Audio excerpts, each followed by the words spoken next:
എന്റെ ഇല്ലാത്ത ബുദ്ധിയിൽ ഒരു ഐഡിയ തോന്നുന്നുണ്ട്. ആണുങ്ങളായാലേ അല്പ സ്വല്പം നാണോ മാനൊക്കെ വേണം. ഇനിയെങ്കിലും നോക്കിങ്ങോട്ട് നടന്നില്ലെങ്കിലേ അവള് നിന്നെയും കൊണ്ടേ പോകൂ, ഉറപ്പാ. ഞാൻ ആലോചിച്ചിട്ട് ഒരു വഴിയേ കാണുന്നുള്ളൂ.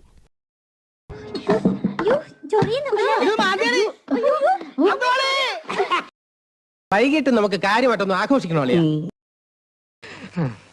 പഴയ പണിയൊന്നും വീണ്ടും തുടങ്ങിയിട്ടില്ലല്ലോ? ഇല്ല സർ, ഞാനിപ്പോ ഒരു പുതിയ മനുഷ്യനാണ്. 100% സൽസ്വഭാവി. ആവശ്യമില്ലാത്ത ചോദ്യങ്ങൾ ചോദിക്കരുത്. ഇങ്ങനെ എന്തെങ്കിലുമൊക്കെ പറയുമ്പോഴേ എന്റെ മനസ്സിനൊരു സന്തോഷം ഉണ്ടാവുള്ളൂ. ആരാ അവിടെ കിടന്ന് ബഹളം ഉണ്ടാക്കുന്നത്? ആരാണെന്നറിയില്ല. ചങ്ങലക്കിട്ടിരിക്കുക. ഭ്രാന്താണെന്നാ തോന്നുന്നു.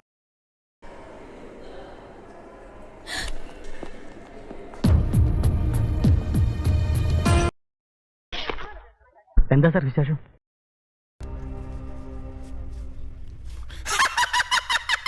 അവന്റെ കളി നമ്മളോടാ.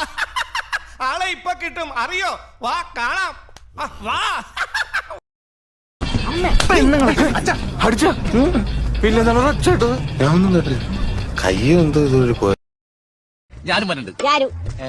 എന്നാ ഞാൻ വന്നില്ല. ഞാനുമില്ല. ചേച്ചി ഞാൻ കണ്ടിട്ടുണ്ട് കേട്ടോ. സീരിയല്ല അല്ലല്ല, മൊബൈലില്. പോടാ. സത്യം പറയാനും പാടില്ല.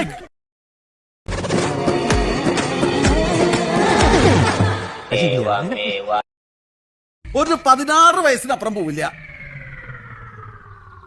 ഏറിയ ഒരു 18, ഒരു 20, മുട്ടിപ്പോയ ഒരു 24, 25 വയസ്സിനപ്പുറം പോകാൻ ഒരു വഴിയില്ല.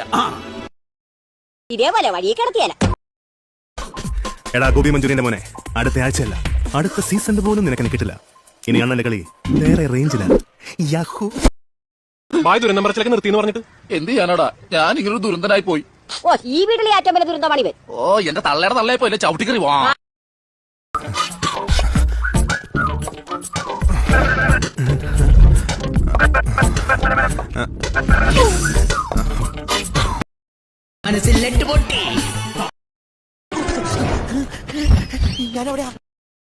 കുറച്ച് കൂടുന്നോ? കുറച്ച് കൂടുന്നുണ്ട്.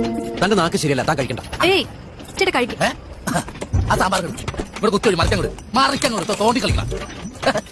ആരെങ്കിലും എന്തെങ്കിലും വാങ്ങിച്ചു തന്നാലേ അങ്ങനെ വലിച്ചു വരുത്തുന്ന ചീലല്ല എനിക്ക്. ചീലല്ല. ജയിലിൽ നിന്നാണ് വരുന്നത്? മിക്കവാറും ഞാൻ ജയിലിൽ പോകും.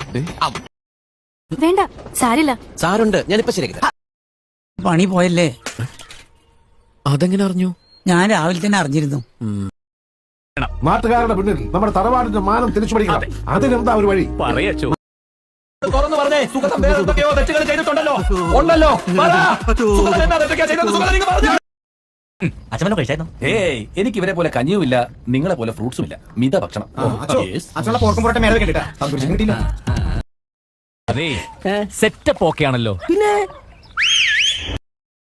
4 പേരെ നന്നാക്കാനുള്ള സമയമോ സന്ദർഭമോ ഉണ്ടായിട്ടല്ല. ആരാമെത്താനാ? അല്ല, നിങ്ങള്. ഞാൻ തന്നെ നോക്കണോ? നമ്മൾ എന്ത് ചെയ്യും?